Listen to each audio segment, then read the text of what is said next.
This is your ultimate stop for everything sports. The Golden State Media Concepts Sports Podcast. Should I say more? From the NFL, MLB, the NBA to MMA, it's all in here. The Golden State Media Concepts Sports Podcast. Listen now.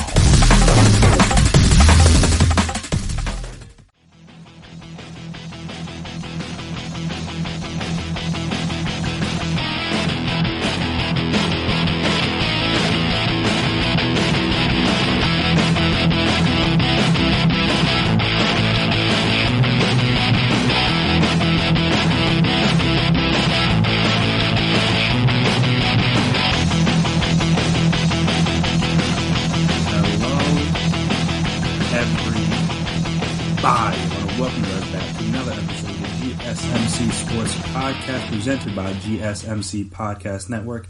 My name is Chris Blades, and before I get started today, I want to make sure I remind you guys, as always, if you haven't already, subscribe to the podcast. Make sure you never miss an episode. Make sure you're always on top of when we drop our latest stuff. If you could please as well, give us a 5-star rating, write us a nice review.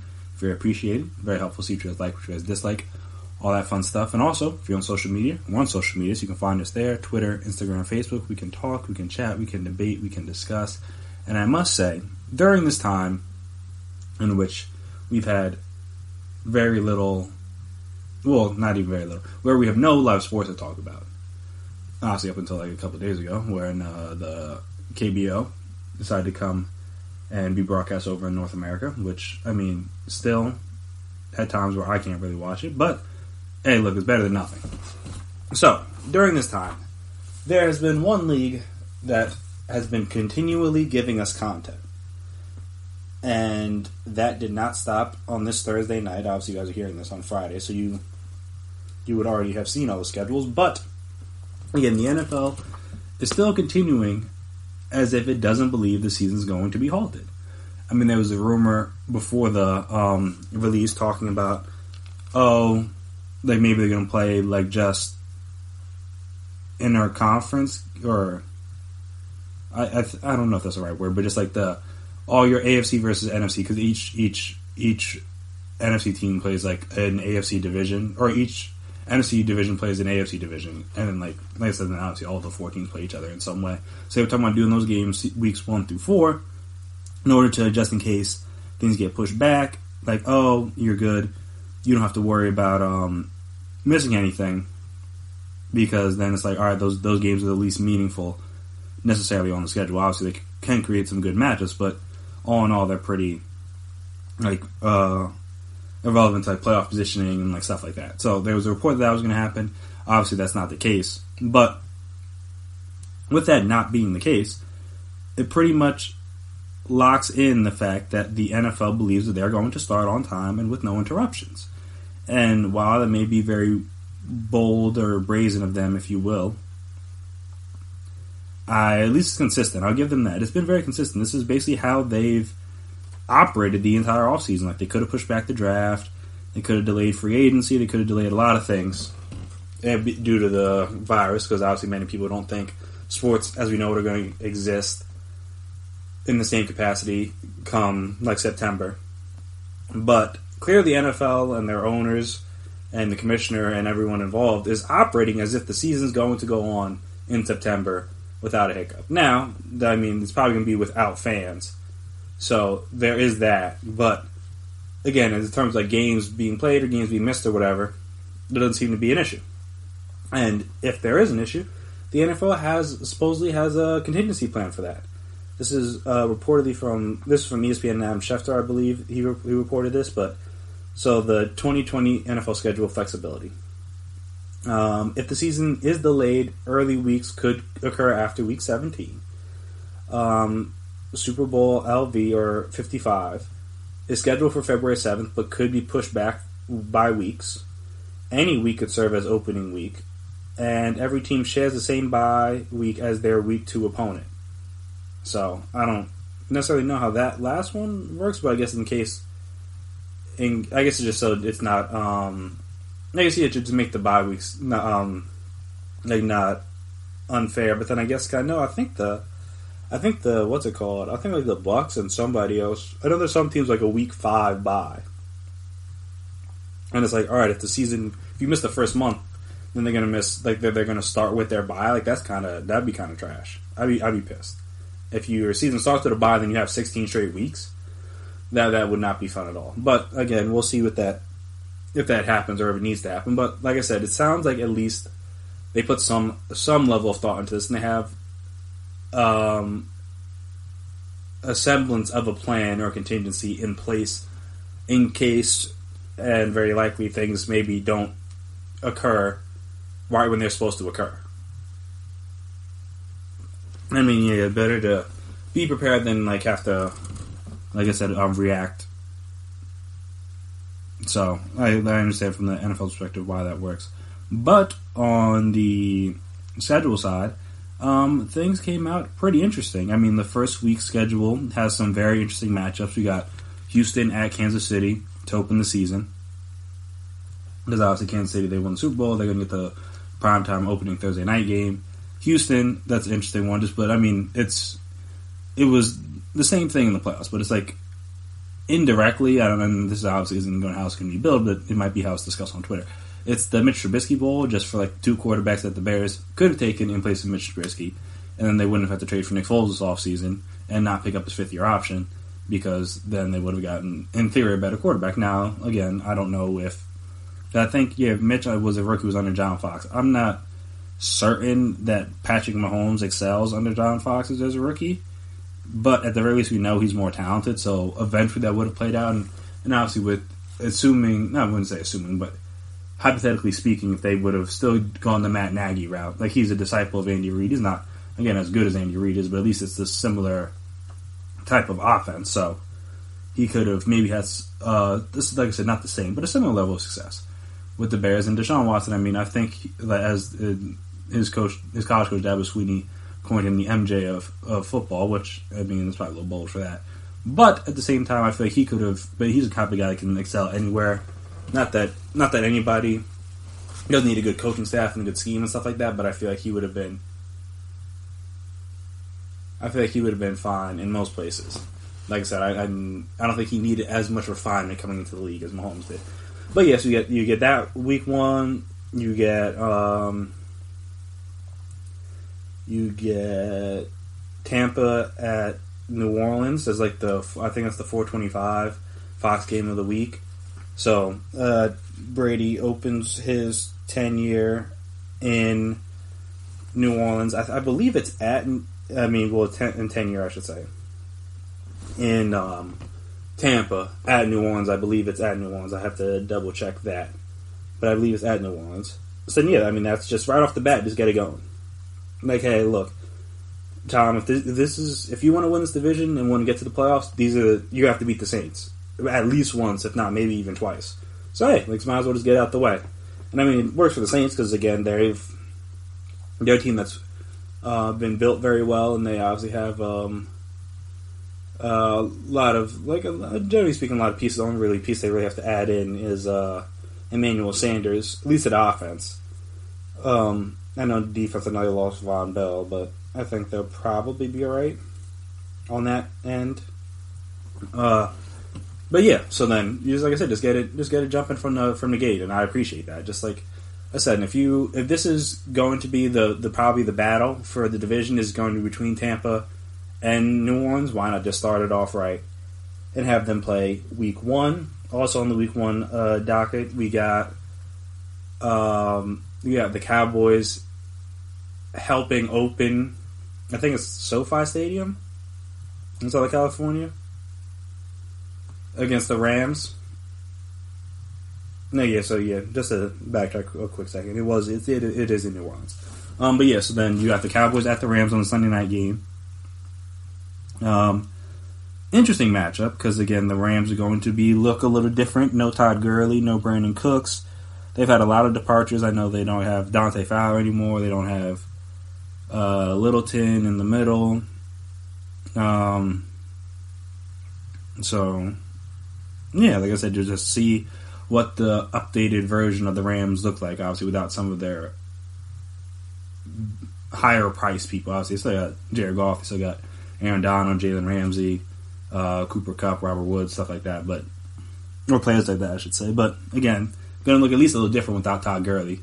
I mean, as much as Jared Goff playing well helped them in 2018, a lot of that offense was predicated on being able to run the ball well with Todd Gurley and play off that with the play action. And if you can't do that as well now, I'm interested to see how the offense looks. So, I mean, hey, Sean McVay had a whole offseason to try to reconfigure the offense, and we'll see how that goes. And obviously, again, from the Cowboys' perspective, they got a new head coach. It's obviously the Cowboys. They got a high-profile draft pick in CeeDee Lamb.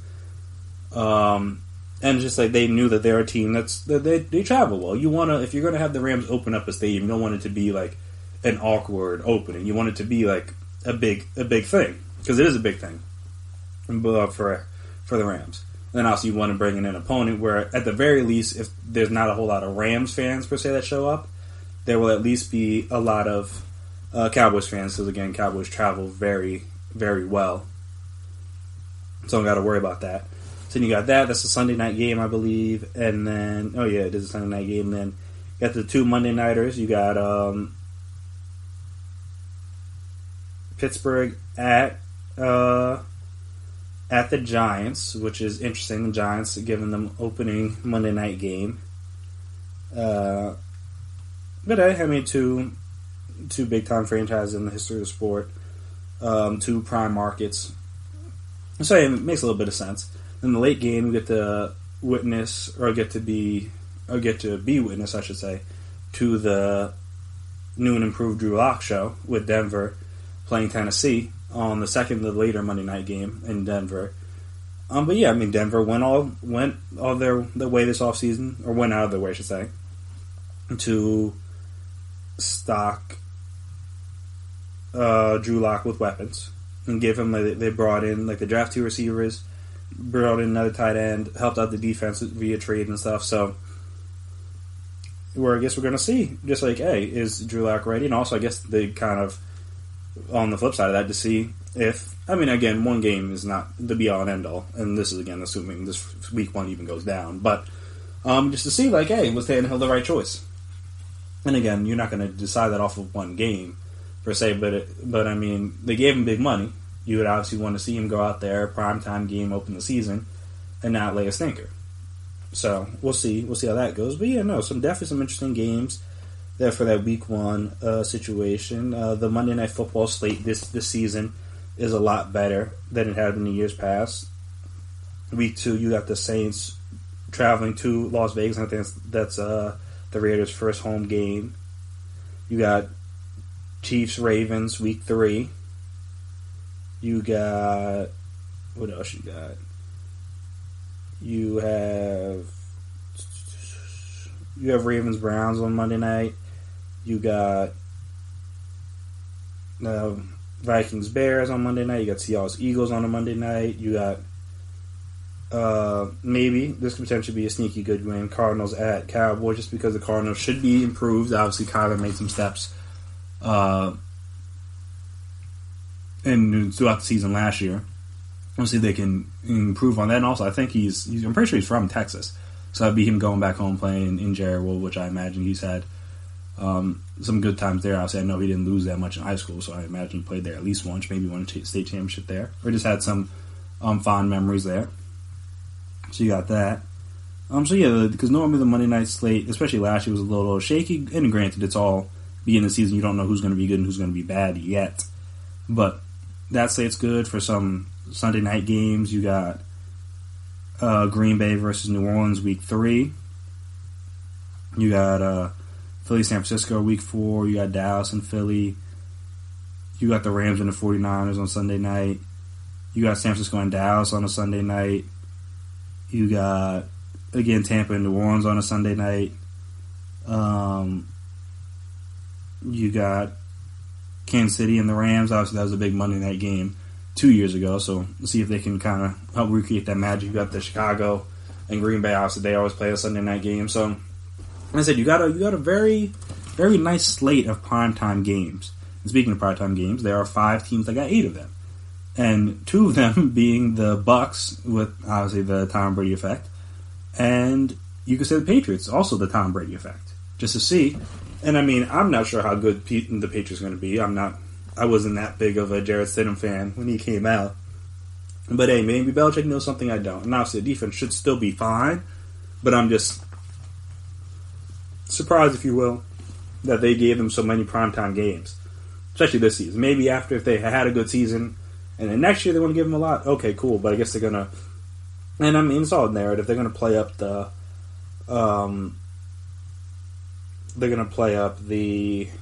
Brady versus Belichick thing just to see, like, oh, who really needed the other, blah, blah, blah. And I mean, what better way to have that play out than have both of them play a lot of primetime games so you got a national audience to see how both teams are doing. Yeah, but in total, 8 teams at 5. So the Ravens, obviously, Patriots, Bucks, like I said, the Niners, the Cowboys, again, obviously, the Chiefs, Super Bowl champs, the Rams, which is interesting, but again, they've been a high-profile team the last couple years, but I don't know if this will be the season for them to have all these primetime games, especially based off how last season went. And then the Packers. Again, just because, again, when the Packers are good, they're going to put them on TV. They're one of the marquee franchises in the league. So they're not, if they can give them a lot of primetime games, they're going to give them a lot, just like the Cowboys. And even the Niners, you could say that for, because the Niners hadn't been as good in years past, hadn't been as many national TV games, and now that they're good again, all right, we can put them on national TV all the time. But yeah, it's just like, you look at the premier franchises in the league, if they're good, they're going to be on national TV, so none of that's shocking. But I was definitely surprised. Oh, wait, hold on, the Saints not on here? Oh, no, they play a Friday night game on Christmas, which is interesting. So I think they're technically 4 within the Friday night game makes it 5. So I think maybe you could add 9. I thought the Saints had 4 or 5 primetime games. I think they play the Vikings that Christmas, Christmas game, if I remember correctly. Let me go back and look at their schedule real quick. Yeah, they play the Vikings at 4:30 on Christmas. So I think that counts as a primetime game. So yeah, they got 5 too. I was about to say the Saints should definitely have 5 primetime games. But yeah, like I said, most of the teams make sense, but then the Patriots and the Bucks obviously get the Tom Brady effect boost. So yeah, it's just salute to the NFL for doing that for us, and obviously giving more stuff to talk about, and more things to look forward to, because obviously they're putting on this front that the season is going to happen with that's happen the way it's supposed to happen, at least, again, probably without fans, but just it's going to happen on time at the very least, and this time where there's really not much to look forward to, at least, again, I appreciate them giving us something to look forward to. But speaking of that, there were some teams whose schedules definitely turned out more favorable than others. I could say that for a fact. So we'll talk about some of those teams that kind of got the tough draw, and then also some of the teams that got a more favorable draw. Obviously, again, it's all too soon to tell. We don't know who's going to be good or who's going to be bad. But just on paper and based on last year, I'm going to run through some teams that definitely got a tough schedule. And some teams maybe got a little bit more favorable schedule. So we'll discuss all of that right after this break. Stay right there. You really can't underestimate the importance of having the right creative work for your brand or your product. Whether it's a logo, a website, a book cover, or an ad campaign, you really need a quality design to make that big difference pop and deliver your overall engagement and success in a competitive market. That's where Design Crowd comes in. Design Crowd has over 750,000 designers from Sydney to San Francisco, ready to help you with awesome creative ideas. They make crowdsourcing work for you. So if you need a logo or you're working on your creative branding, you can go to designcrowd.com and post a brief describing the design you need. And then within about 2 to 7 days, you'll receive up to over 100 different designs from designers around the world. Then you pick the best design and approve payment to the designer. So you're only paying for the design that you want. It takes a lot of the guesswork out of freelancing and out of crowdsourcing. And you don't have to be a huge company like Harvard Business School to use Design Crowd, although they have used it as well. You can start a project on Design Crowd for as little as $99. And if you go right now to designcrowd.com/health and wellness or enter the promo code health and wellness on their website, then our health and wellness listeners will receive up to $150 off of your design project. That's designcrowd.com/health and wellness or entering that promo code health and wellness.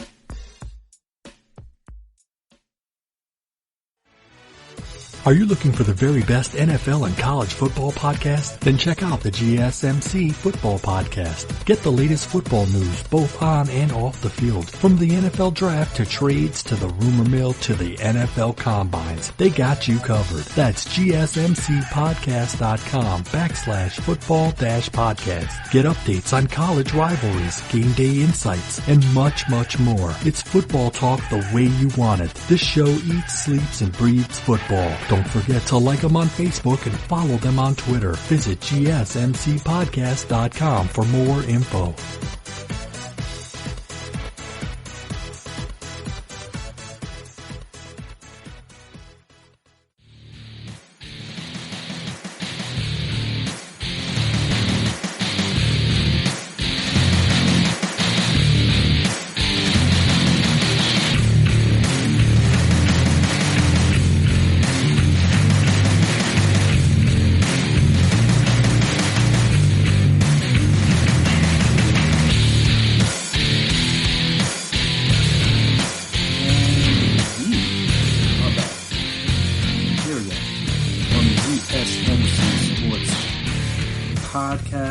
Presented by GSMC Podcast Network. So, one of the first teams I wanted to discuss as a big loser, I guess you could say, from the draft, and I guess we'll get to the winners after this, but a big loser, you could say, is definitely, it's a shame for them, but my Giants fans out there, you guys definitely got a tough draw.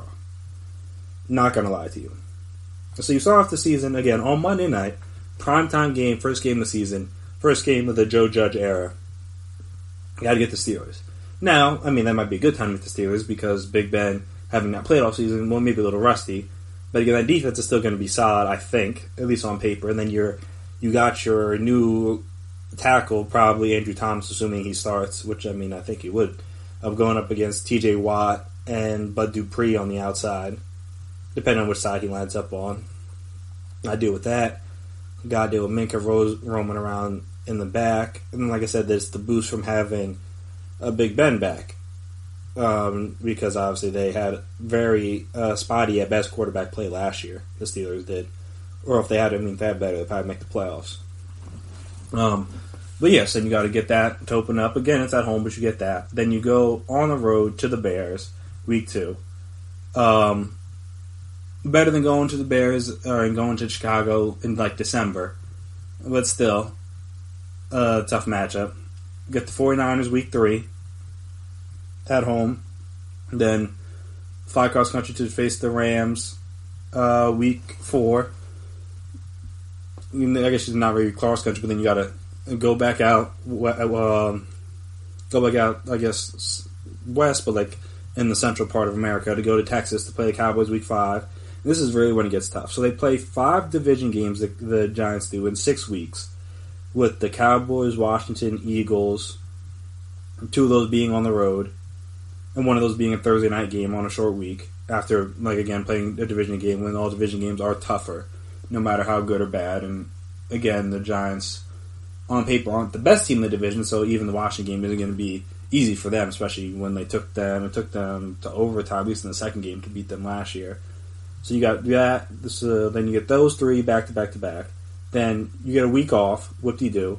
And you play the Bucks with Tom Brady. Again, it's in New York, but still you play that. That's your non-division game in a 6-week span. Then you play Washington after that. Then you come back and play the Eagles again, this time at home. And you get the bye. So you get a late bye. And like I said, that's like a week 11 bye, I believe, because you play 1, 2, 3, 4, 5, 6, 7. Oh, wait, hold on. I don't think I 1, 2, 3, 4, 5, 6, 7. Yeah, so you play 10 games before the bye. So by then, you already know what the season's going to be. If it's bad, then you're just like, all right, maybe we'll try to hopefully we're salvaging you after the bye. You're are talking about like playing some young guys, getting draft. I mean, they're not going to talk about getting draft position together, but like fans will be talking about getting draft position together, maybe positioning yourself for like a Jamar Chase or maybe like a Micah Parsons or something like that on a defensive side, maybe a corner, depending on how the season goes. Maybe even, I know there was talk about this, I don't think it would happen, but again, Joe Judge was not here when they drafted Daniel Jones, and maybe David Gettleman, if the season goes poorly, won't be here after this season. So, we'll say they might not go after Trevor Lawrence or Justin Fields if Daniel Jones isn't good. I don't think it'll happen, but again, if Daniel Jones just like doesn't show that much improvement, there's no reason to say that they might not at least consider, if they're in position to get Trevor Lawrence, if they want to at least consider it.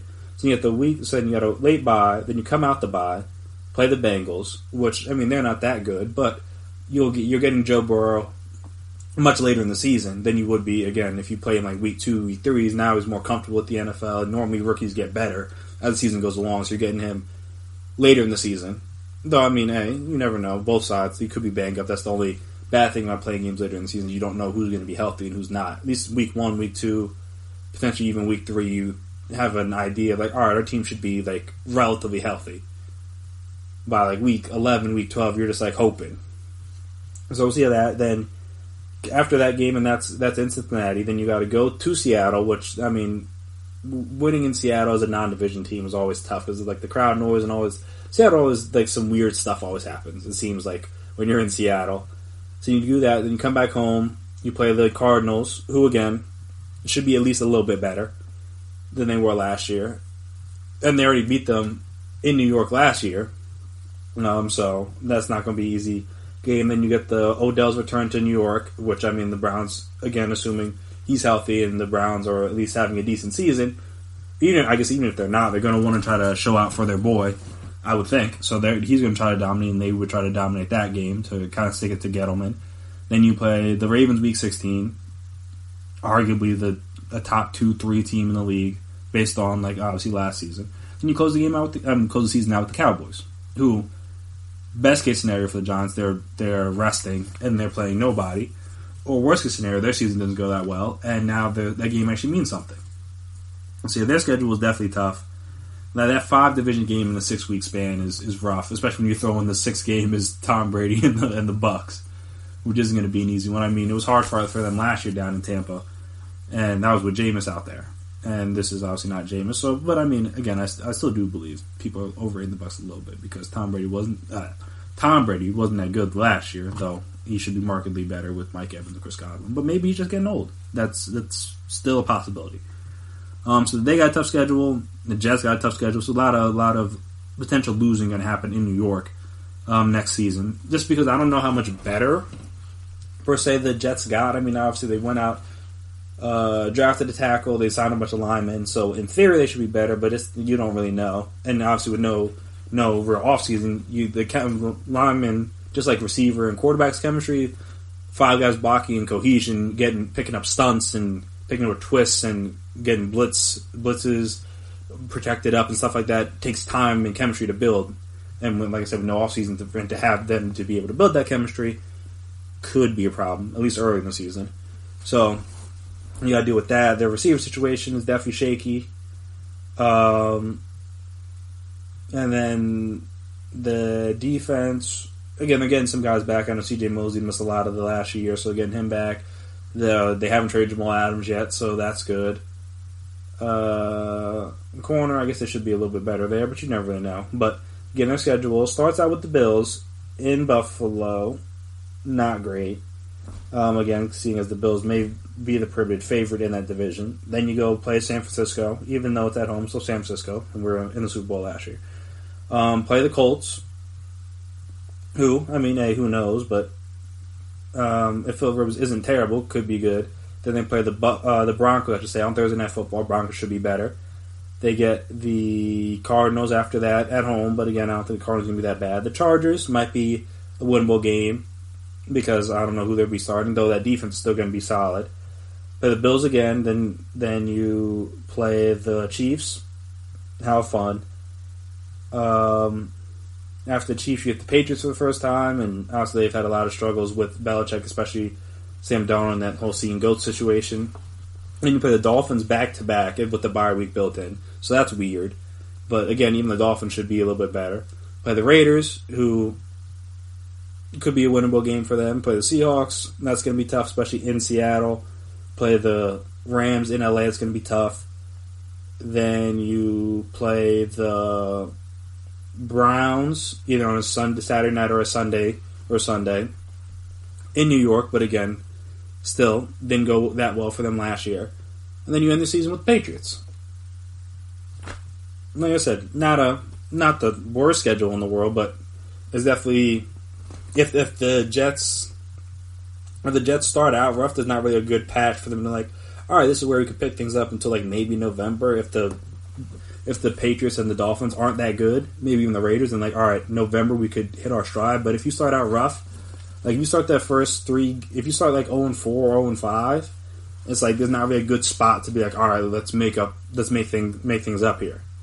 In terms of like the record wise, it's not really a good spot for that. And then obviously the end of the season isn't going to be that easy. So just got a tough schedule. Not exactly a tough schedule per se, but I know the Eagles week 12 to 14 stretch is like pretty rough. I know they got Seattle. I mean, their last 6 games are arguably some of the toughest you're going to find out there. Well, I guess 4 of the last 6. So they play. Okay, so they play the Browns in their last stretch of their season, which I mean, who knows if they're going to be good. But then you got the Seahawks, you got the Packers, you got the Saints. That's the week 12 to 14. That's the 3-week stretch where it's going to really, in my opinion, define their season. If they're a good team, then they're going to win 2 out of those 3 games. They're a bad team that's going to lose 2 out of 3, if not all 3. So and that's going to be rough. I know because their first half of their schedule was a little bit lighter. Obviously, they play the Niners and the Ravens in that stretch. But again, you got Washington, you got the Giants, you got the Bengals, you got the Rams, you got the Steelers, you got the Cowboys. Like, again, not teams that they aren't capable of beating. But then again, you got the Ravens and the Niners in that first part. So, 2 losable games. And like I said, you get through this 12 to 14 stretch where Seattle, which I don't think they've beaten them with Russell Wilson as a quarterback. So there's that. You got the Packers, who they beat in Green Bay last year, but again, that was like September, as opposed to this one's going to be early December, so the conditions are going to be different. Though, I mean, in fairness, they're a good running team. They got a good offensive line, so maybe that won't matter. But again, Lambeau elements, you never know. Then you come back after that game, and play the Saints, who again, Drew Brees is not exactly the greatest cold weather quarterback, and it's going to be outdoors in December in Philly. But still one of the best teams on paper, at least. So you got to see what that goes. Then you play the Cardinals, who knows how good or bad they'll be. Then it almost seems like they're going to have them play Week 16 against the Cowboys almost every season while both teams are still good. Then you end with Washington, which isn't that hard. But then again, like I said, that 12 to 14 stretch would be murder's row for anybody, especially for a team that has playoff aspirations. You got it, but again, if you're a team that's playoff caliber, these are the teams you're gonna have to play and beat to get to a Super Bowl. So, might as well throw that in there. But yeah, so those are a couple of situations that the schedule looked kind of didn't look a little shaky. But from a more positive perspective, I know, like I mentioned in the last segment, the Patriots lucked out with their schedule. Not in terms of the matchup, just the fact they're on 5. They get primetime games and they don't have Tom Brady anymore. That's an impressive feat in and of itself. We'll see how that goes. Who else? Obviously, the same thing with the Bucs. Like, the Bucs were not going to be on TV this much. It didn't matter who was that quarterback. Like, anybody but Tom Brady at quarterback, they're not on TV this much. They may be like 2-3 games, but they weren't going to be tied for the lead in the league with 5 primetime games. That just wasn't going to happen. Then that wasn't going to happen. And plus, even going back to the Patriots schedule, like even their situation is not that bad. They play the LA teams back to back. They got second half road games against Houston, LA, and Miami, so no road games in the cold. So I mean, hey, if Stim's not terrible, the schedule is not bad, and then we'll have a lot of time to see them be good. So yes, that's some of the more positive things, and obviously some of the matchups we're looking forward to, or I'm looking forward to. Chiefs at Saints, Week 15. That's going to be, and I mean, that could live up to the Niners-Saints game from last year in terms of, like, it may not be 48-46 or something like that, but could that have that kind of high scoring? Obviously, Mahomes in a dome, you would think would be electric. And obviously, again, the Saints play well at home, especially with Drew Brees at quarterback.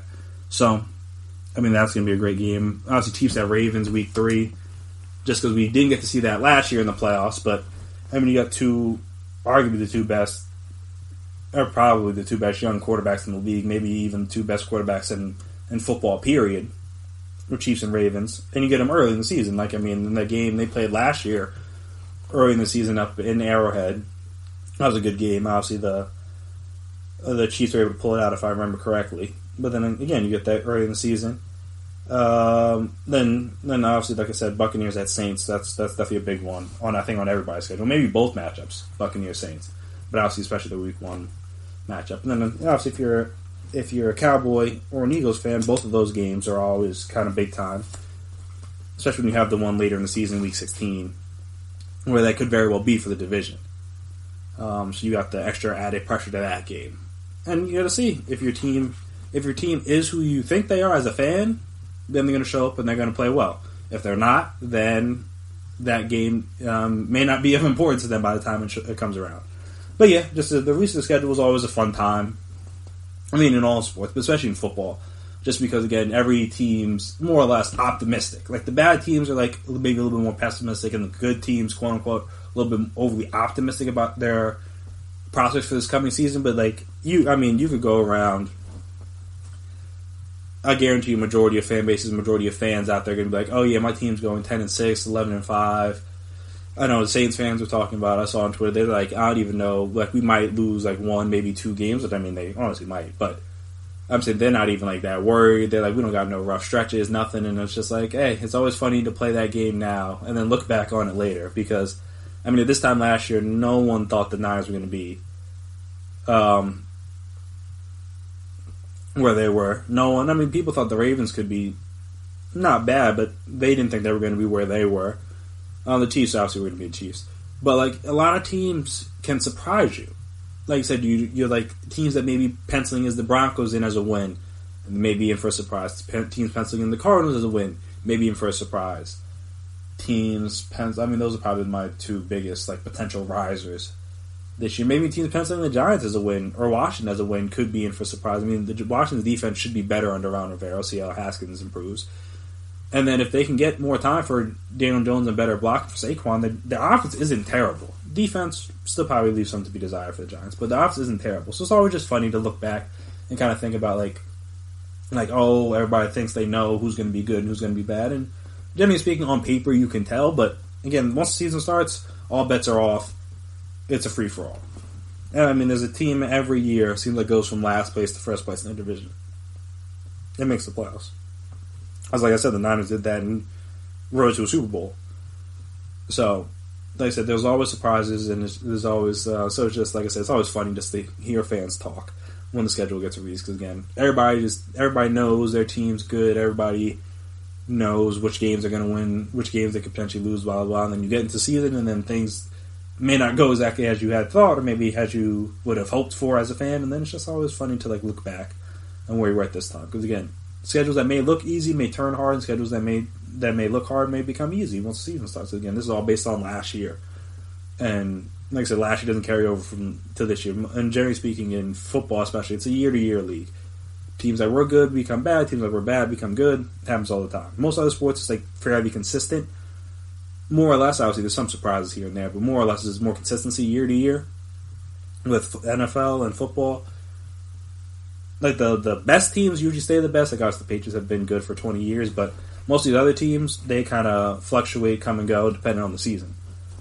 Like I said, if you would have polled anyone outside of San Fran and said that the Niners were going to go to the Super Bowl based on what they had on paper last year, no one would have believed you. I don't think. At least. I wouldn't have believed you. Let me just put it that way. I know for a fact I wouldn't have believed you. And here we are talking about them as one of the best teams in the league heading into the new season. They got tied for leading primetime games. So, yeah, you never know.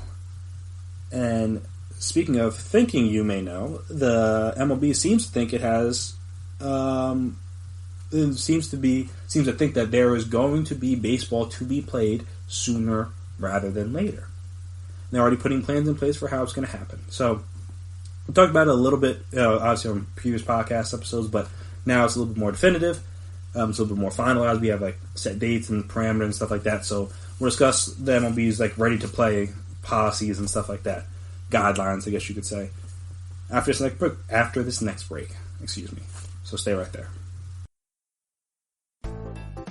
You really can't underestimate the importance of having the right creative work for your brand or your product. Whether it's a logo, a website, a book cover, or an ad campaign, you really need a quality design to make that big difference pop and deliver your overall engagement and success in a competitive market. That's where Design Crowd comes in. Design Crowd has over 750,000 designers from Sydney to San Francisco ready to help you with awesome creative ideas. They make crowdsourcing work for you.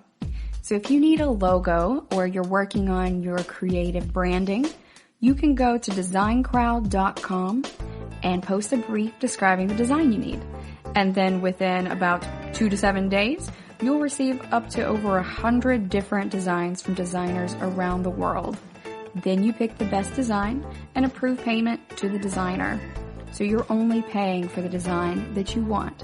It takes a lot of the guesswork out of freelancing and out of crowdsourcing. And you don't have to be a huge company like Harvard Business School to use Design Crowd, although they have used it as well. You can start a project on Design Crowd for as little as $99.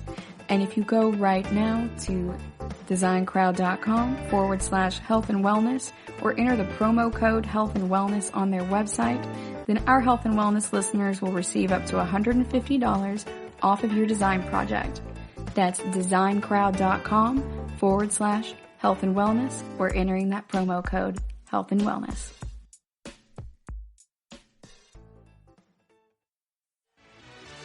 Check out the show that's built on the MMA. From the UFC to extreme cage fighting, they got the fights covered. Check out the GSMC MMA podcast. Get the latest news on past or upcoming fights. Join us as we talk to and about some of the biggest names in the MMA, past, present, and future. When it's the fight game, there's just one show to check out. GSMCpodcast.com/MMA-podcast. Don't forget to like them on Facebook and follow them on Twitter. Visit GSMCpodcast.com for more info.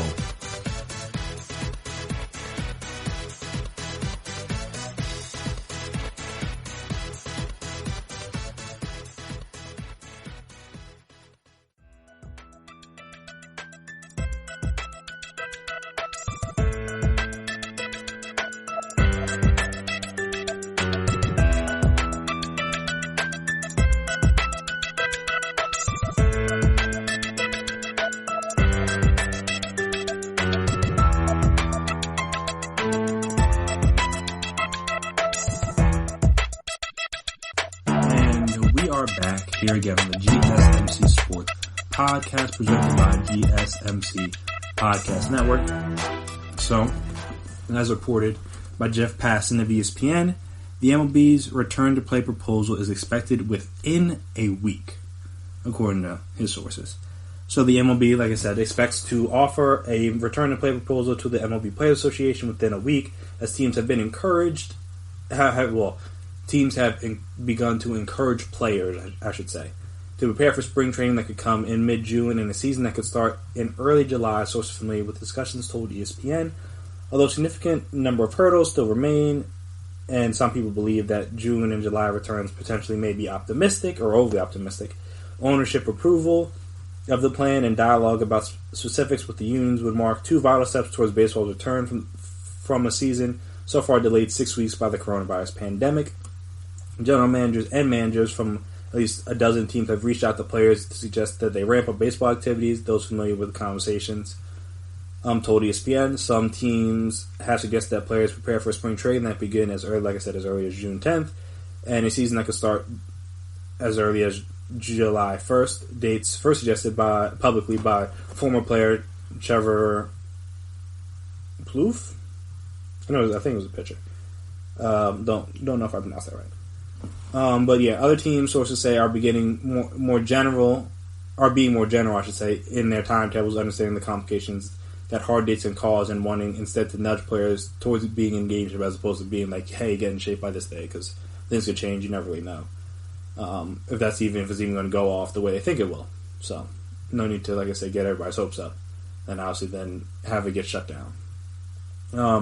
Already dozens of players are working out at team facilities around the country, according to sources, and the possibility of holding a 3 to 4 week spring training at teams' home stadiums appeals to a number of stakeholders. After entertaining ideas of quarantining all players in Arizona or using 3 to 5 cities hubs to hold games, there is momentum toward the league trying to play games at home stadiums, sources said. The complications could be manifold, whether due to the coronavirus breakout in a city or a risk added by traveling, but the logistical concerns aren't nearly as acute as they would be with building hubs, which is fair. 3 player representatives who have been sending updates to the union's rank and file believe the union would be more receptive to such a plan because players could spend half their games at home with their families, which, like I said once, if they did like these hub cities or these bubble cities, if you will, that wasn't going to happen. And I don't know if players just want to be by themselves with their teammates and like team staff for like how many ever months, like 4 or 5 months at a time. Because again, having family travel in and out would not be safe, in my opinion. Many people may not agree, but in my opinion. And also, this is fair to point out, this does not mean the league's proposal will be met with open arms. Owners have pushed the league to not ask players to take a pay cut because of creating revenues exacerbated by no fans being allowed in stadiums upon any return. In agreement between the league and the union, players agreed to be paid a prorated portion of their salaries based on games played, which the MLBPA argues covers any lessening of salary players should take. And obviously, there could be issues beyond just money. Returning to play in this environment poses a risk to players, one they hope is allayed as much as possible in the league's proposal. Multiple players have reached out to the union asking what would happen if they opted not to play in 2020 out of fear of their health or desire to remain with their families during the pandemic, sources told ESPN. Further, a more direct question was asked by a player during the voice of video call with the Cleveland Indians players that was first reported by The Athletic. What happens if we come back and a player tests positive? Again, all completely fair questions. But yes, there's a little bit more in the article, including that any agreement is likely to include contingency plans going forward. Some officials fear a so-called second wave of coronavirus cases that some health officials have forecast, and believe that instead of playing into late November, they believe that instead of planning to play into late November, with an expanded playoff system, MLB would be better suited playing a shorter season that gives the league a greater likelihood of avoiding potential complications. All fair. The fallout from COVID-19 already has not only erased a large portion of this season, but has also left front offices fearful of the immediate and long-term future. Scouting directors are waiting on the official word, but told ESPN that they expect the MLB draft in June to be 5 rounds instead of the standard 40. Further, though most teams have guaranteed employees pay through the end of May, the delay of baseball beyond July could precipitate a wave of furloughs and layoffs, according to sources, which, I mean, if you've been living in the real world, it's already happening, so that's not all that surprising. But yeah, so, like I said, it sounds like at least the MLB is starting to have some sort of proposal, or like has a proposal and is willing to pitch to its players.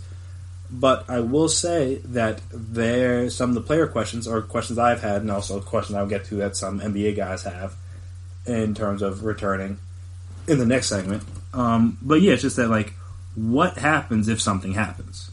I mean, it's all fine and good, like, hey, we're going to start up the season, we're going to do this, we're going to get trained up. Like, all that stuff, like, hey, have 3-4 week spring training so we don't just jump right into games, play the games in July, do expanded playoffs, whatever.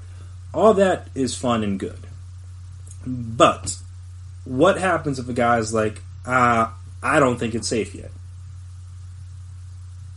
Like, how does that go? Do they just, like, how are they treated? How are they looked upon? Like, or will the MLB support them? Will the player be openly mocked? It's a fair thing. How will the pay work? Because obviously they're not playing any games, so do they just not get paid? I think it's all fair question. Then again, like I said, this has been my biggest thing for all sports leagues, not just MLB, not just the NBA, not just the NHL, MLS, and NFL. What happens when another player tests positive? Because again, without a cure, obviously I know there's people that don't believe in vaccines, but without a vaccine and without this herd immunity, people believe could work, and maybe it will. Who knows? But again, I think a lot of people catching the disease and potentially dying is not necessarily the best strategy. But maybe that's just me. But yeah, so without that, what happens when a player catches it? Like, how is it handled? How is it treated? Do they just stop the league like the NBA did? Do you just quarantine them? Do you just quarantine the team? Because, like, again, everyone's operating under the assumption that, like, oh, nothing's going to happen once we start this back up. Which, I mean, I understand not wanting to live in fear, because it's hard to live any life like that if you're just always afraid of things happening, because things happen every day. Just watch the news. Things good and bad happen every day. But from, like I said, the player's perspective is like, what happens if and when someone catches it? Because again, if it's not completely wiped out of the country, which it won't be, most likely, by the time this starts back up, what happens if a player catches it? Because, I mean, it's completely possible. You could have all the precautions, you could do everything right in theory, and then a person catches it, and then it's just like, again, then you're back at square one again. I mean, there have been people, you hear stories about people don't even go out of their house, they use Instacart, they get people deliver things, blah, blah, blah, still catch the coronavirus. You have people that go out, wear masks, gloves, the whole nine, still potentially catch it. It's just like, you would do everything right and still catch it, because that's just how viruses work. You can't see them, so you can't really necessarily avoid them altogether. But I mean, hey, it's just like, it's fair things to bring up, because, like I'm saying, if something were to happen to any of these players, like I said, any of these leagues, then what do we do? Or say what happens to somebody's family, like say they're away and someone in their family catches it. Like whether it's a spouse, whether it's children, whether it's parents, or it's an uncle, grandparents, whatever. Whoever, just somebody catches it. Like, is it cool for them to just be like, hey, no, I'm not playing?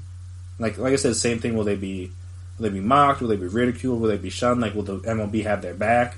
Like, just like all that kind of stuff in the way that specifically affects the players and potentially managers, executives, stuff like that, is important. I mean, obviously the guidelines of how they're going to play out the season are important, but the plans for what happens if somebody gets it are just as, if not more important, I would argue.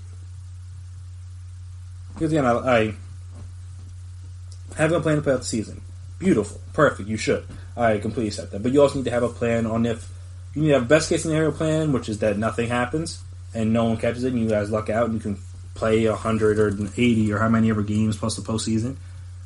But the more likely scenario is that if you do try to play it, somebody may very well catch it, and then what happens when that happens?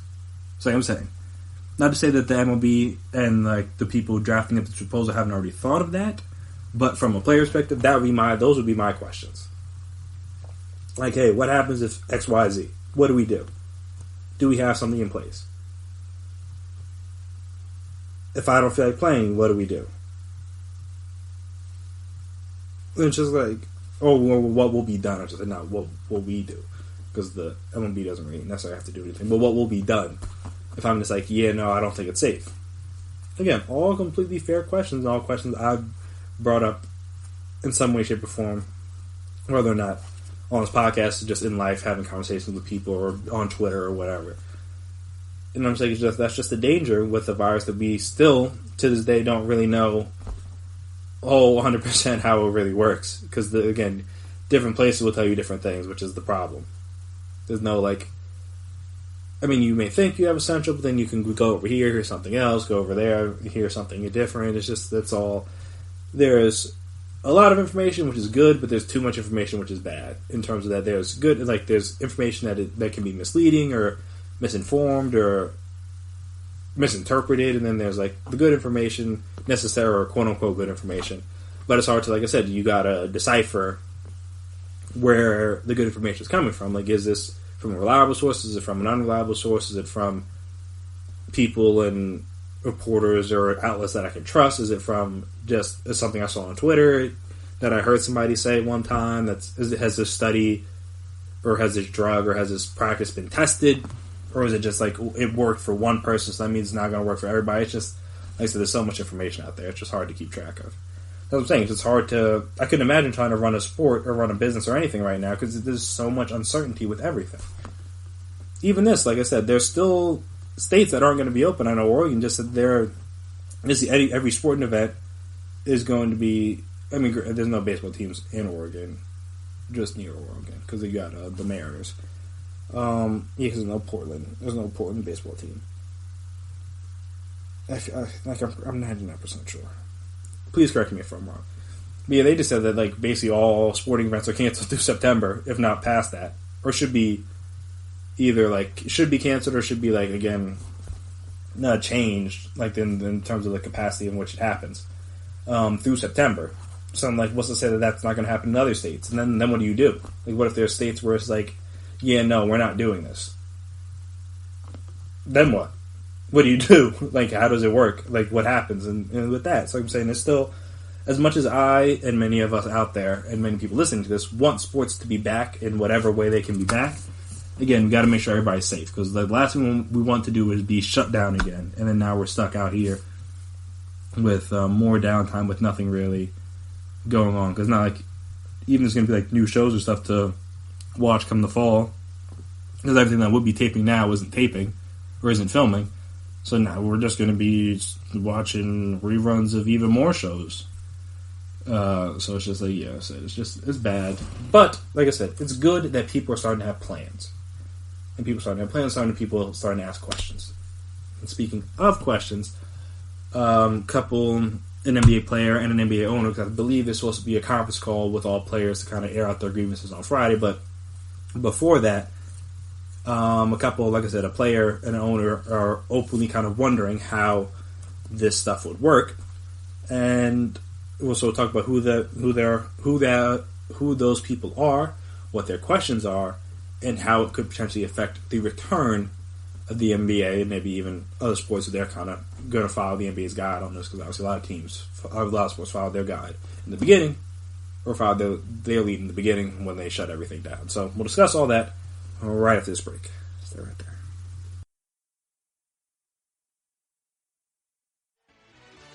Are you looking for help for your fantasy football team? Check out the GSMC Fantasy Football Podcast. Get today's best advice on who to start, who to sit, even who you should draft. From sleeper picks to red-hot lineups, they got it all covered for you. That's GSMCpodcast.com/fantasy-football-podcast. We'll cover traditional leagues, dynasty, PPR, even IDP leagues. When you need fantasy help, there's just one show to hit up. Don't forget to like them on Facebook and follow them on Twitter. Visit GSMCpodcast.com for more info.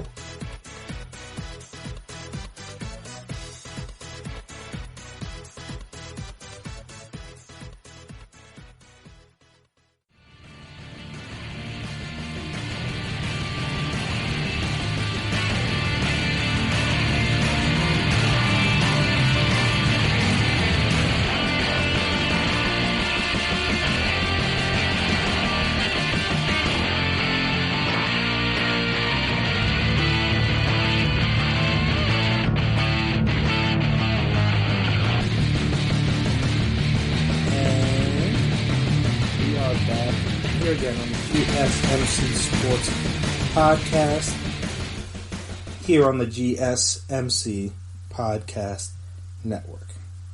So, the people that were a little bit more outspoken about the possibility of the return of the NBA, especially prior to their conference call, at least with the players on Friday, were CJ McCollum and Dallas Mavericks owner Mark Cuban, who I believe, even though they said that, I think technically he could be one of the facilities that could be open and allow players back in. He was like, yeah, no, we're not doing it. And like I said, we'll get into why in a second. But again, it's from ESPN. Blazers star CJ McCollum and Mavericks owner Mark Cuban threw the wisdom of the NBA's return into question Thursday, a day before Portland and two other teams reopened their practice facilities for player workouts, with more set to open next week. McCollum, in an interview with Yahoo Sports, expressed confidence in the steps the Blazers have taken to make workouts safe, but said he wasn't sure the efforts were warranted. I am worried just like the rest of the world, McCollum said, according to Yahoo Sports. But I like that it is optional, and I'm pleased with the caution, structure, and measures the Blaze organization have put in place to ensure the safest environment possible for all parties involved. I get the measures the league is taking, but you have to think at some point when there are drastic measures that need to be taken, is it really worth it? It's either safe or it's not. Cuban, which, I mean, I actually would take it back. We'll get to Cuban in a second. So we'll start with McCollum. And I think all those points are very fair. Like, if kind of there was a picture of, like, I saw somebody foolish for tweeting this out, but it was like of the Spanish flu, like people in the Spanish flu that were watching like sporting events with like masks on and stuff like that. Back in, I think this was 1918 or what have you. And it just kind of brought up the fact that if there are extreme measures that need to be taken in order to do just regular stuff, not even talking about sporting events, but like if it's not safe for you to be in a store without a mask on, and obviously there's people that are openly protesting that ability, which doesn't make any sense. I don't want to delve too deep into that. I'll save that for like a different podcast. But like the fact that people are just like openly just being like, all you're asking them to do is just put on a mask, and then you can get whatever food, you can do whatever you want once you leave the store. But just like when you're in the store, just like wear a mask. It doesn't seem like a lot to ask of somebody. But again, there's a certain group of people in this country that are used to just doing whatever they want, and without anybody really saying anything to them, and now they have to be restricted in just a little bit way. It's really not even restricted, just like a minor inconvenience. Like I said, there is nothing harming you about putting a mask on. But again, people are openly berating stores and businesses that say you can't come in and causing all sorts of ruckus, and I'm just like, who is that beneficial to? I'm talking about like, oh, we won't go. I'm leaving this business. I won't be back. And I'm just like, just because you have to wear a mask, like that seems outrageous. But again, don't want to delve too deep into that. I could go on for like 20 minutes about that. But my main point that was tied back into CJ McCollum, which is that like either it's safe to do this or it's not safe to do this. If you got to go through all these precautions, you can only have certain people, a certain number of people in. You got to like wipe everything down. You got to take everybody's temperature. Which, I mean, I get, because, again, you can't just be in your house for forever. But at the same time, we have to do all these things just to get the practice facilities open. Let alone, like, how are we going to do it once, like, are we going to have to check people's temperatures before every game? Not before every game, but it's like once they get to the arena, and then if you got a fever, you got to go home. Like, how, like, it's just like, if we got to do all these extra things just to even get one game play, let alone get to finish the regular season and play a postseason, is it like really worth it? Because at the end of the day, like you said, either it's safe or it's not safe. If it's not safe, then why are we doing it? Just because like we could make it safer does not mean it makes sense to do it. Like, I'm trying to think what would be a good example.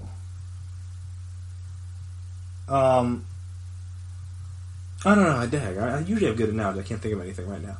But yeah, just like if it's not safe, it's not safe. It's like oh, okay. It's like driving on a tire with like low pressure. Like, could you do it? Yeah. Is there a better way to do it? And should you? And like, I mean, this isn't like a one-to-one analogy, but just like there are things you could do to make it better. Like, obviously, just add pressure to the tire, get a new tire, whatever. You could do that instead of just like, because I mean, you could, if it's like low pressure, I think you could drive on. Obviously, eventually you're gonna have to get it replaced. But like you could at least drive like a store or something to get it. But is it safe? No. It's like this. Like you could go out there and, like I said, test people's temperatures, go out with masks and gloves and do all this extra stuff. Have no fans. That's all fine and good. But at the end of the day, the virus still exists. Like you gotta, until you get rid of that. And like I said, until you get a new tire or add more pressure to the tire, it's still not going to be good enough. So I'm just saying that's kind of where I'm at with this. So, like I said, shout out to Jim Harbaugh, shout out to more players being outspoken on this thing, because again, as much as you want to have faith in the league and believe in what they're doing, you can't. There are some questions that need to be asked, and that's completely fair. Now, it's like I said, on the Cuban side of things, he spoke to ESPN Radio's Freddie and Fitzsimmons and framed the issues in terms of who players, coaches, and trainers trust with their lives. Seriously, if you're a player, who do you trust with your life, Cuban said.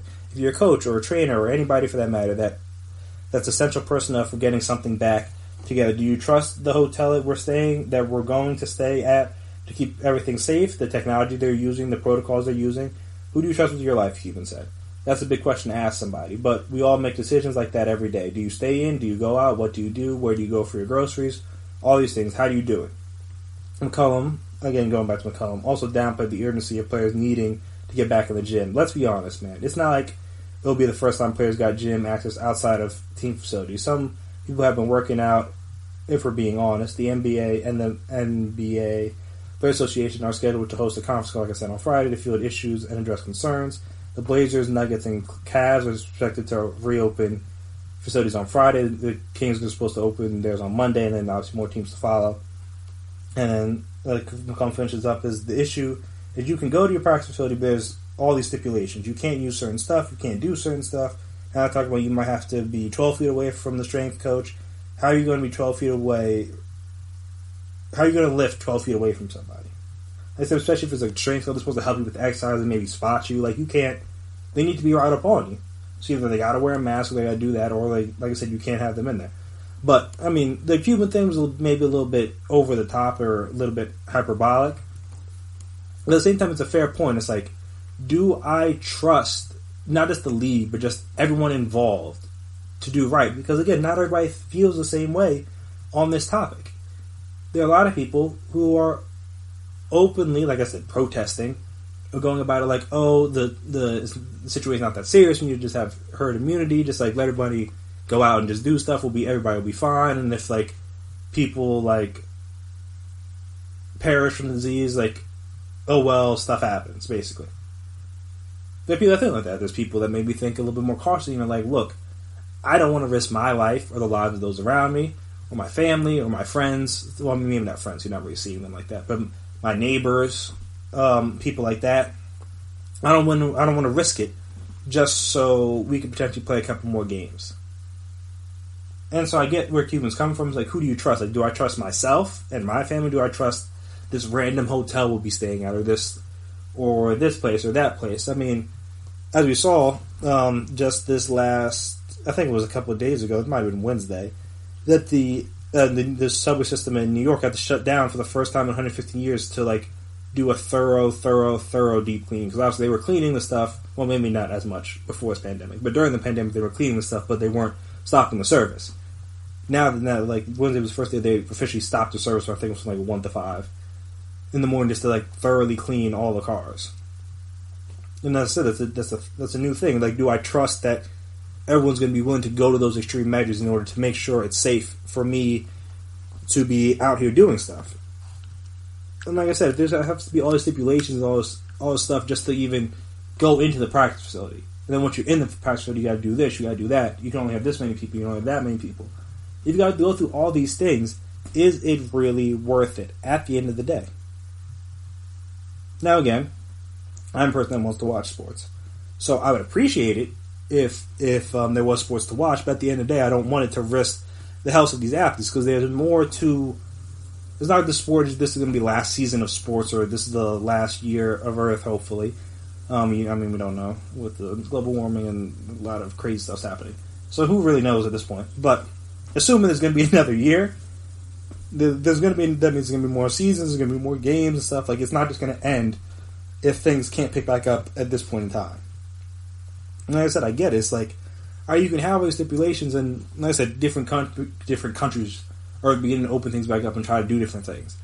But all I want to know is what happens, because it's going to happen. I'm like 99% sure it's going to happen. Some sports leagues are going to have one player get the virus. Because again, if most people don't think there's going to be a vaccine ready until like the end of the year at best, then it's not going to go anywhere. So if that's the case, then someone's going to catch it. Because again, it's not like athletes are incapable of catching it. So someone's going to catch it, and then what happens then? It's going to happen to somebody. You don't want to be that somebody. No one wants to be a somebody that ends up with the virus, or with any virus, not just this virus. You don't want to. Well, most people prefer to not get sick. Generally speaking, no one enjoys being sick. especially now when it's a disease that could potentially be fatal to, if not you, then someone else in your family. It's not like it's a cold. I mean, it's a type of flu, but it's not like the typical flu. Which, I mean, again, for fairness, people die from typical flu, but there's also a vaccine for it. So if you don't want to get it, or the flu shot for it, so you don't want to get the flu, or get like a version of the flu where you might end up no longer being with us, and then there's precautions you can take in order to deal with that. And obviously not everybody does, but then so there's vaccines for a lot of stuff. And if you don't want to catch different diseases that maybe still exist, but obviously are much lower now because there's a vaccine for it, then, like I said, there's ways to avoid that. There isn't for this yet. There will be at some point, but there isn't yet. So it's like, why go through all these hoops if there's still a situation where it may not end up working out? You have to shut everything down again. So I will be interesting to see how this call goes on Friday, because obviously that's going to be very important for these guys to air out their grievances, much like the MLB players who are starting to air out their grievances, and obviously Cuban has and MCCollum has publicly, which is like the first time really, because obviously we saw the LeBron accounts, but it was like the complete opposite of this, where like no one's like, hey, we don't want to cancel the regular season.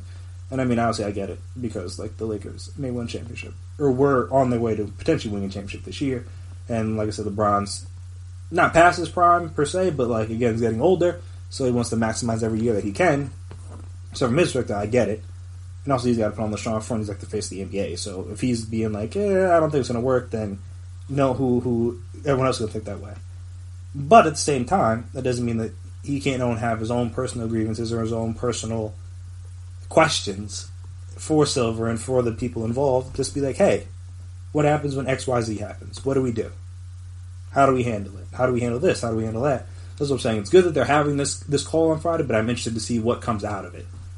Like what leaks, what questions get asked, what kind of statements get put out, stuff like that. Just because it'll be very vital just to see the likelihood and the viability of getting the season back at some point this year. Still in the believe it when I see it state, but again, more people are talking about it, more states are opening up, maybe for better or for worse. We'll see what happens in a couple of weeks when we kind of get these results back, assuming the state's going to test properly, because that's obviously if you're not testing, then it doesn't really matter if you open up or not, because like no one's going to know if they have it because you can't test them. But yeah, so it'll be interesting to see how that all goes. But yeah, so after this next break, we're going to switch off the coronavirus for a little bit and talk about, obviously we know the draft passed, but there's Coach Jim Harbaugh. He had some interesting comments about the draft process, I guess, if you will. So we'll discuss his comments and if I think they make sense or are reasonable after this next break. So stay right there.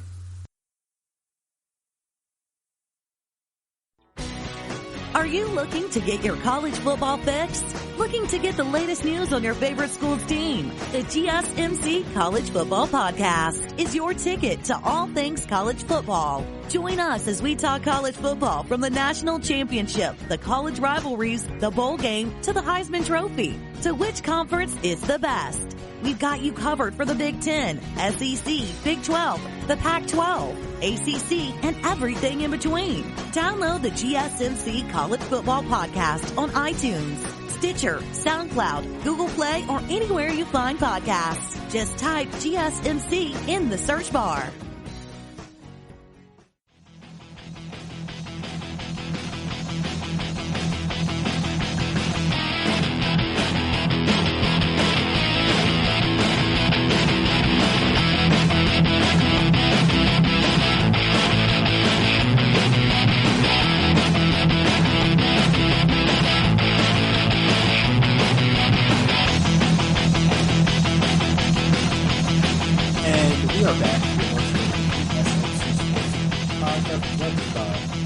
GSMC Podcast Network. So, Michigan head coach Jim Harbaugh is arguing for flexibility within college football players that enter the NFL draft. Obviously, the draft just happened not that long ago. Some players got drafted, some players went undrafted. And it happens every year. Nothing new. It happens in all sports. But obviously, one of the bigger names to go undrafted was Shea Patterson, quarterback, who just so happened to to leave Michigan, and they could potentially use him because their quarterback situation is definitely going to be up in the air this year. But yeah, so just like the timing of this is funny, but we'll get into like his main argument in a second. But yeah, so Michigan coach Jim Harbaugh wants college football players to have the ability to enter the draft whenever they want to. He also wants players who go unselected in the draft to be allowed to return to school. Harbaugh wrote an open letter Thursday addressed to the college football community, laying out a proposal that would provide more flexibility for players who consider making the jump to pro football despite still having college eligibility. Current NFL rules state that a player must be at least 3 years removed from high school before entering the draft. NCAA rules do not allow players to return to college football once they declare for the draft, even if they haven't used all their NCAA eligibility. There are early bloomers capable of competing in the NFL and earning a livelihood at an early age, Harbaugh wrote in the letter. The goal would be to create a scenario that would make adjustments for all current and future student athletes that puts the timeline for transition to professional football at their discretion and that of their family. I propose an option that allows them to make the decision that's best for them. Harbaugh also said that he would like to see rules that allow college football players to consult with agents for advice before signing professional contracts, as long as the athlete does not receive any compensation as a part of that relationship. Under Harbaugh's proposed plan, a player would be allowed to enter his name at the draft, and return to school if he is not picked in the 7 rounds of the draft. If a player is selected in the draft or signs a free agent contract, he would relinquish the rest of his college eligibility under Harbaugh's plan. The draft phase has been a topic of debate for more than the past decade. About half of college coaches support the idea of allowing players to enter the draft or head to the NFL whenever they want. According to Todd Barry, the executive director of American Football Coaches Association, Barry said coaches who support the idea see it as an alternative to allowing college players to profit from endorsement deals while playing in college, which, I mean, I think they can start to do now, so maybe they'll back off that stance. Or they will be able to do soon, not to say not now, but soon. So maybe that stance will change.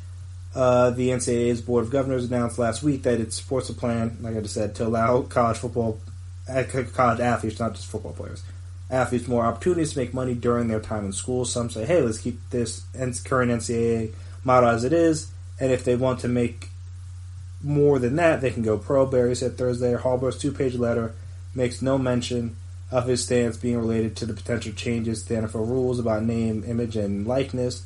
A Michigan spokesperson said Harbaugh's letter was not a response or anywhere related to the NCAA's potential changes. He had also mentioned his desire to see draft rules change shortly after California passed a law last fall that has prompted the ongoing push to change name, likeness, and image rules.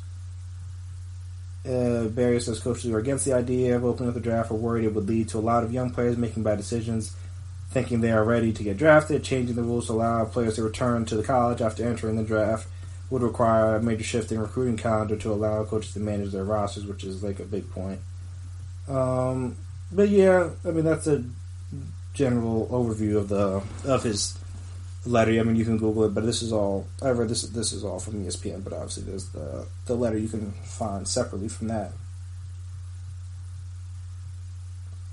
But yeah, so generally speaking, like the 2 big points are like let the people leave whenever they want, and then also let players come back. Now I'll start with the coming back thing. Obviously, I know that was a big thing in the NCAA that they had for a while. That obviously you could go through the combine and stuff, and then you could still decide to come back.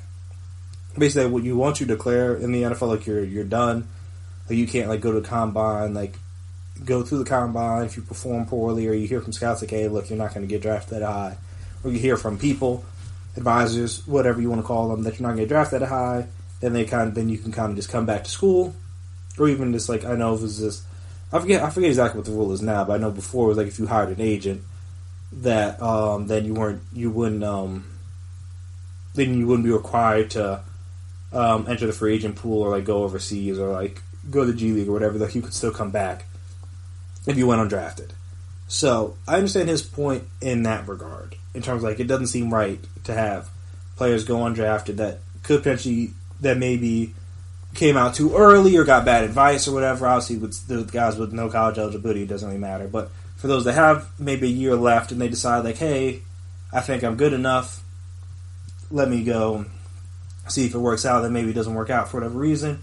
Now they're stuck, and now it just seems like he's like, oh, let them come back. Now, for the one thing I will say in that, this is definitely a coach. This would only be proposed by a coach, because at the end of the day, even if all they do is potentially they sign as an undrafted free agent, that's still more money than they would be making than if they went back to school. And obviously, again, as of right now, obviously with the image and likeness and all the other things that are potentially changing, they'd be able to make more money. But maybe that a lot of people maybe don't want to stay in school longer, because obviously a big reason for wanting to leave early is the fact that you're obviously not making any money. So when you can make some money, it makes sense to make that jump if you're ready. But for those people, like I said, that thought they were ready, maybe weren't ready, and go undrafted, I see, like, from a coach's perspective, I see why, oh yeah, come back, help out the team, maybe improve your draft stock, blah, blah, blah. But like I said, until those laws are passed, at the very least, if you go undrafted and get signed, you're still making more money than you would if you're a professional. And then obviously you're working out professional, training with professionals, and you are a professional now. So you know what that's like, as opposed to you go back to college for a year, and who knows what happens. Maybe your stock doesn't improve that much. Maybe you get hurt. Maybe things don't work out, and then now you're doubly stuck. Like again, like if you're undrafted, like what a chance you go from undrafted to first round pick from that caliber of player. Like even Joe Burrow, who obviously many people didn't expect at this point to go first round, wasn't expected to go undrafted. Like that's a big jump to go from a player that was deemed undrafted for whatever reason to then go to, I mean, hey, I guess like I said, being a fifth round pick is better than being undrafted. You could say, but at least one other good thing about being undrafted, or I mean, good things, so maybe not the right word, but the one thing about being undrafted, you get to pick where you want to go, more or less. Like, obviously, you may not have all 32 teams available to you, but you have at least a couple options where you can think about it. When you get drafted, especially if you're a late round pick, you're kind of just stuck. And not to say it's a bad thing, because everyone wants to get picked, but I do imagine it's kind of like I said, it's like choosing a college. You can discuss, you can talk to your agent, talk to coaches, talk to see like where's it located, like where would I have to be, where would I have to go, how would the transition be, do I know anybody on the team, do I know anybody on the coaching staff, stuff like that. Like I said, it doesn't happen when you get drafted. So even if you go from undrafted to like you bump up to like a fourth or a fifth round pick, because I don't think, again, if you were deemed undrafted, you making a drastic jump to like a second or first round pick seems probably unlikely. But again, at the same time, if I'm a college coach, I'd argue for this because it helps me win games. Because the thing is, all right, maybe you're not good enough to get drafted, but you're good enough to do good. Because most of these, even the guys that went undrafted were good players. A lot of them were good players in college. It's not like all of them were just trash. Like a lot of these guys were good for their respective schools. It just they went undrafted for whatever reason. So if I'm a college coach, I'm like, yeah, no, come back. You'll help out the team.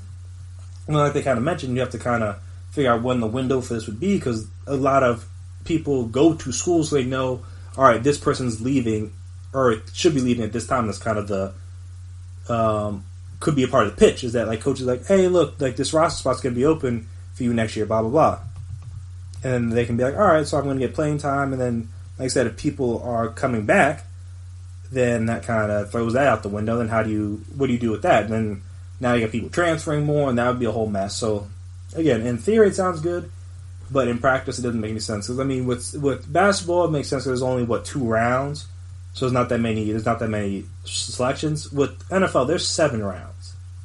It's a lot of people that do end up getting drafted. 255 picks in total, including like the compensatories, obviously.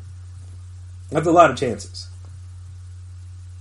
And like I said, even if you don't get drafted, you can still sign somewhere and have a successful career. There are a lot of stories, and obviously again the pool is like pretty large of undrafted guys, and not all of them make it. But you hear stories. I mean, there's stories every year of undrafted guys getting signed and performing well for their respective teams. That's not a new thing. And then it's just like and at the end of the day, you're still getting paid. Like you're not going back to college and playing for free and then hopefully, like I said, you hope what? You improve your draft stock like a little bit, and just instead of being an undrafted, you go in the 6th round. Well, again, it's better than not getting drafted, but again, unless you're going to, I don't know how much different the money is from a 6th round pick versus undrafted free agent. I mean, obviously it's a little bit more, but if you're a priority undrafted free agent, these guys are getting like $100,000 guaranteed, which for NFL players isn't a lot, but for like a normal person, that's like, and especially for a college kid that was making nothing before, that's a good amount of money.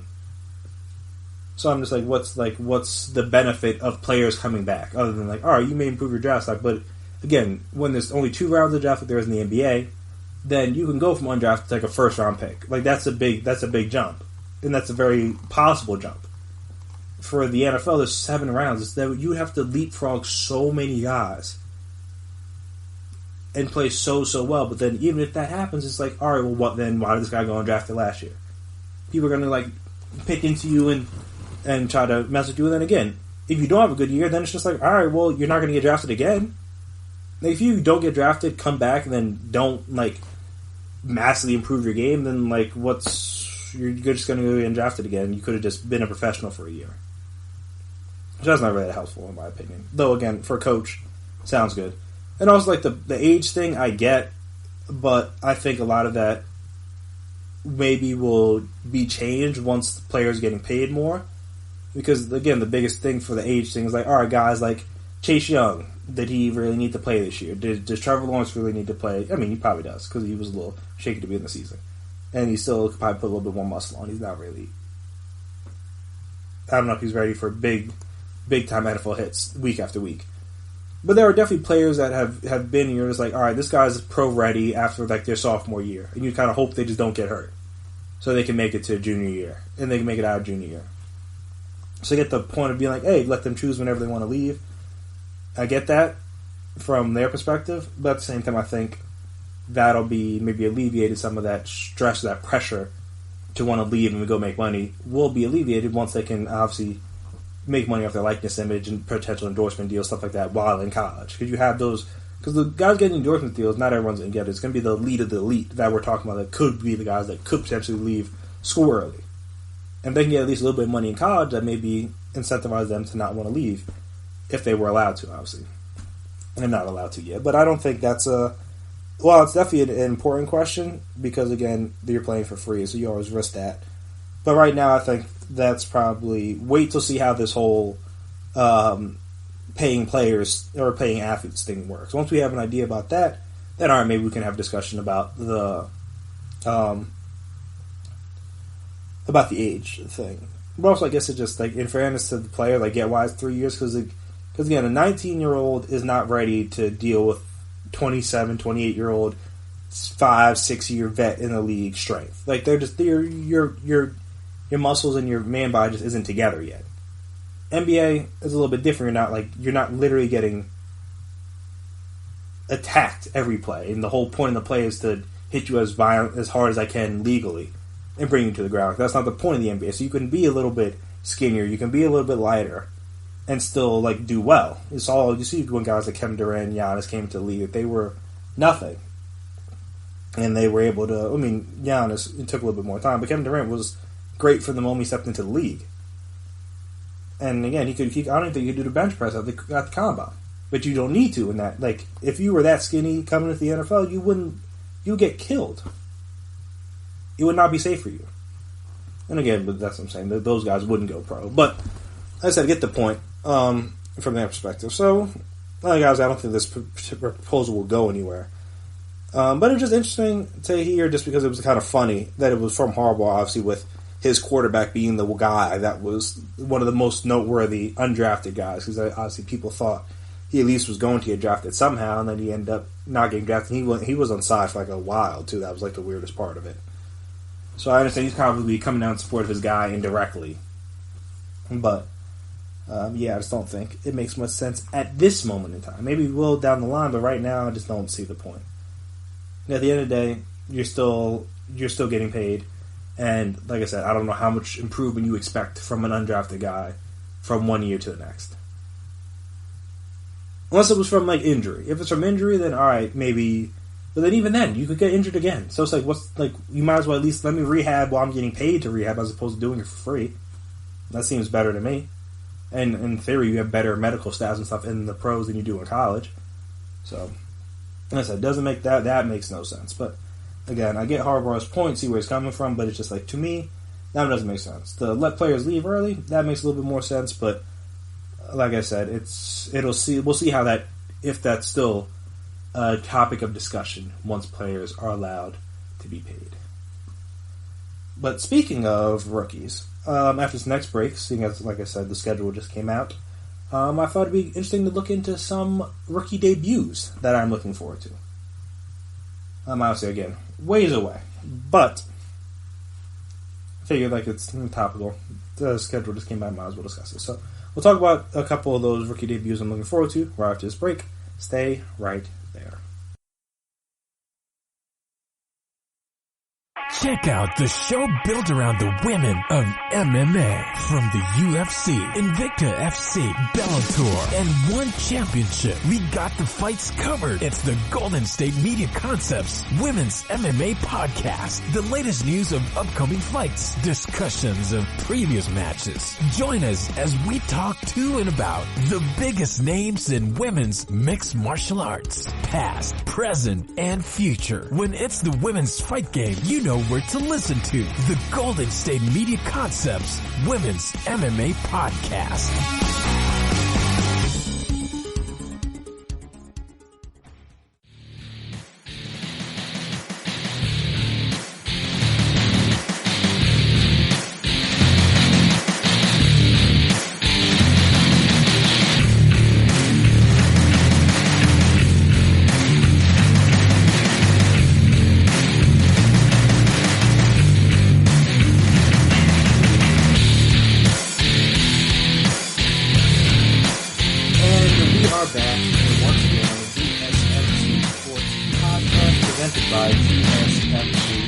Podcast Network. So, not going to run down every rookie in every game I'm looking forward to, even though I definitely could.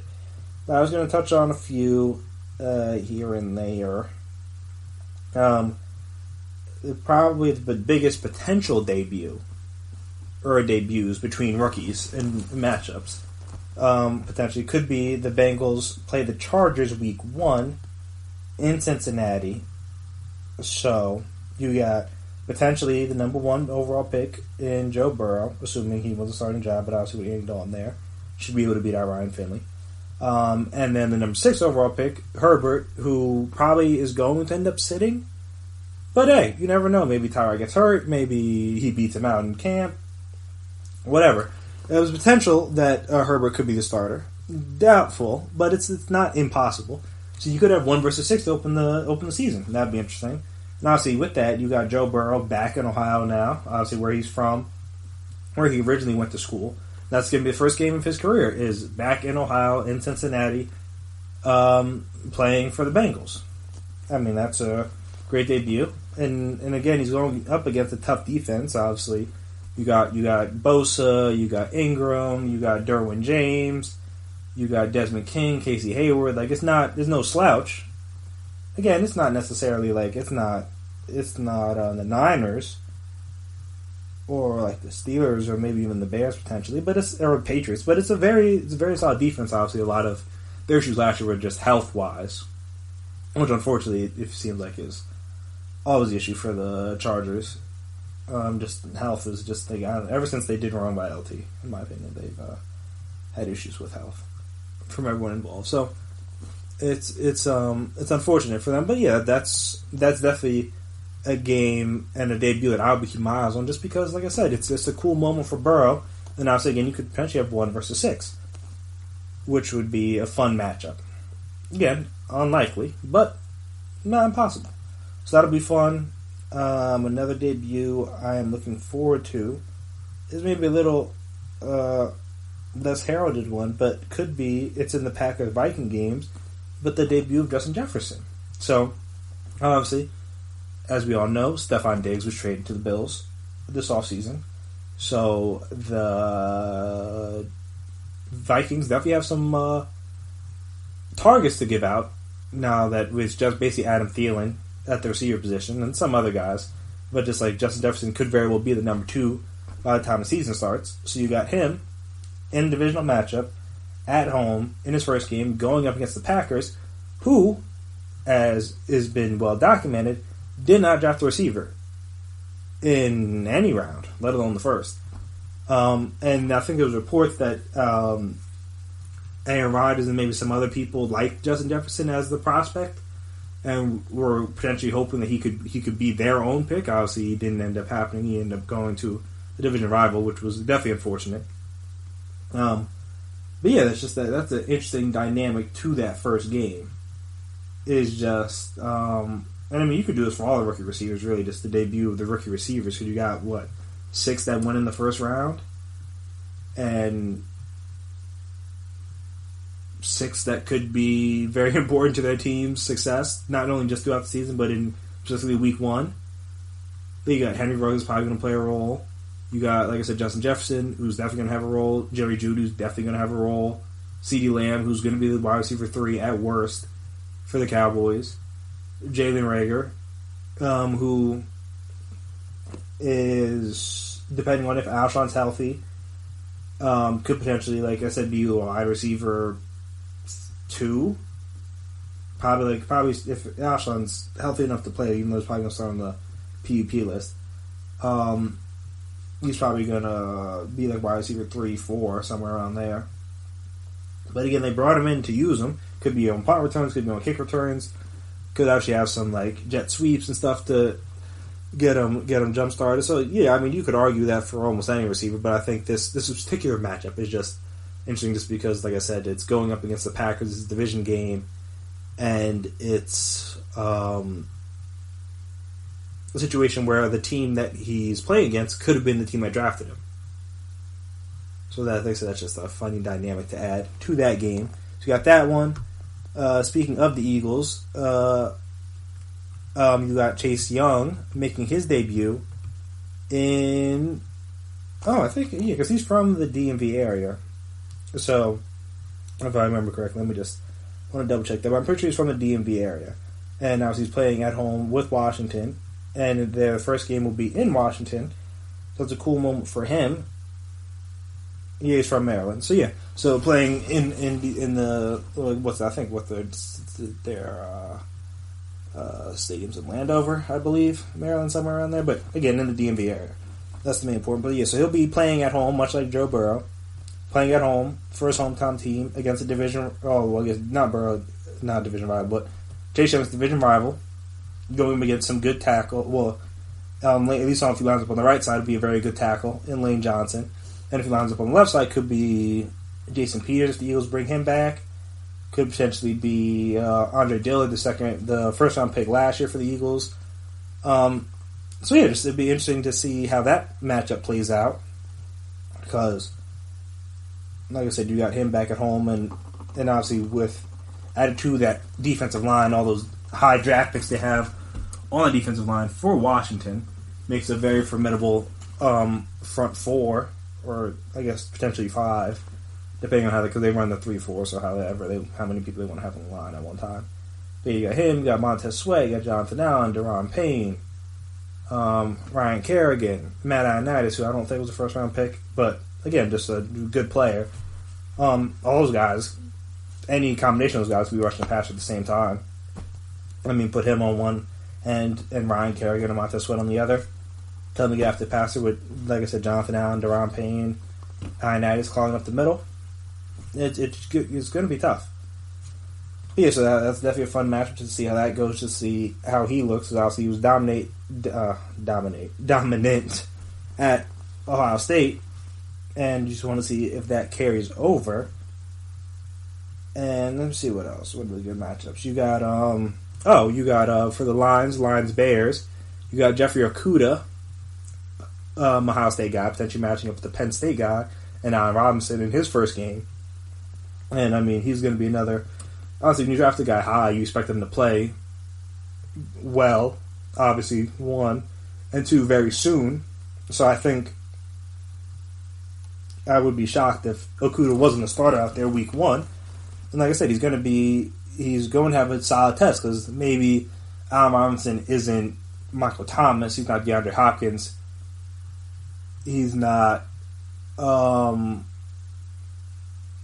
Jones or somebody, but he's a very, in my opinion, underrated receiver because he's played with, in his career, he's played with Blake Bortles. He's played with, granted, he left in free agency, so he chose to do this.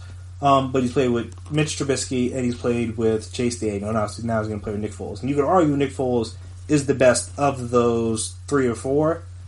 And it's uncertain even how good he is. I think a lot of people kind of underrate how good Allen Robinson is as a player just because, again, his quarterback situation is very shaky. And because of that, his numbers aren't always the most eye-popping. Like, even this past year, he had over 1,100 yards, almost 100 receptions, and 7 touchdowns. And it basically went unnoticed. In his second year in the league, he had 1,400 yards and 14 touchdowns with Blake Bortles. I'm pretty sure he had to make the Pro Bowl that year, right? Yeah, I think he made the Pro Bowl that year. He had 22. Like I said, with Blake Bortles as his quarterback, we all know about Blake Bortles now. So yeah, he's been a solid receiver. Obviously, missed the one whole year with the torn ACL. But yeah, so he's been a very solid receiver, but like I said, just doesn't really get a lot of the publicity notoriety because he's been playing on teams that haven't had a whole lot of success. And obviously, unfortunately for him, the best year the Jaguars had was the year he happened to be hurt. And thus, obviously, he was not a part of that playoff run. So, it's unfortunate for him because he definitely would have been a good help for them. But, again, he missed his chance at the spotlight at that time. So, yeah, so then that, like I said, it'd be a good match because then it'd just be a welcome to the league kind of thing because, again, he's not getting the top receiver Okuda would be, but it's definitely a good receiver just to kind of see where he's at. And also, like I said, the Penn State, Ohio State, it's not exactly Ohio State, Michigan, but it's still Big Ten. They're not going to want to get outshined by a fellow Big Ten guy on your first game. So you got that as well. Another one I'm looking forward to potentially is the debut of Clyde Edwards-Helaire in the first game of the season against the Texans, just because, just another weapon in that Chiefs offense. Just want to see how Andy Reid's going to use him. We saw what happened the first week, what he did with Kareem Hunt the first game, where he obviously put on a show against the Patriots on national TV. And obviously he's no longer with the Chiefs for various reasons. But, they just seem to... even Damian Williams is that's the craziest thing. Like, did they even need a running back in the first round, but they still got one because that's, A, how low to their roster is, and B, that's just because Andy Reid knows what to do with those guys. He can get production out of almost anybody, it seems, at that position. That's definitely an interesting one to look at from me. Is just like, hey, how does Andy Reid integrate this guy that has all these skills and has this ability, and obviously can break a lot of tackles, can do a lot of different things? How do they integrate him into the offense? And again, you have to see it right in a primetime game Thursday night. So that's a big one. And then I'm just trying to see what other ones am I looking? Is there another one I'm looking forward to?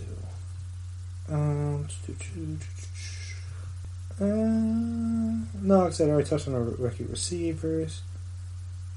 This is an interesting one. But just like the Monday night game, the Giants Steelers, as we mentioned, you got as I think I mentioned earlier in the first couple segments, Andrew Thomas's debut. Excuse me. And again, assuming he's starting, he's going up against a very good defense. So this isn't like a 1:00 game or not where only like New York fans are going to watch. Like it's going to be a national audience. So, that's the thing about being an O-lineman. When you're good, very few people know who you are. When you're bad, everyone knows who you are. Like, everyone remembers Eric Flowers' name just because of how bad he was during his time with the Giants. Now, he's obviously gotten better. His stayed around the league since then, but again, when you're bad, you will be noticed, and that's the worst thing you can be as for an offensive lineman, is noticed. And he will be put on those, because again, you got TJ Watt, you got Bud Dupree, you got a very solid defense you're going up against in your first matchup in primetime. Granted, it's at home, so that helps. But again, it's on national TV. Everyone's going to be watching, assuming the season happens. It's the first Monday night game of the year.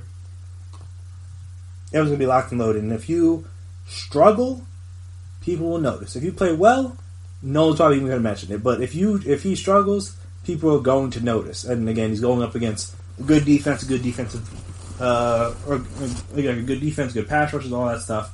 So this isn't just like a cakewalk or a cupcake or like a gimme matchup for him. It's definitely going to be a tough one. So, like I said, I mean, you could go down and do this for every team, and mainly these were mainly the first round guys.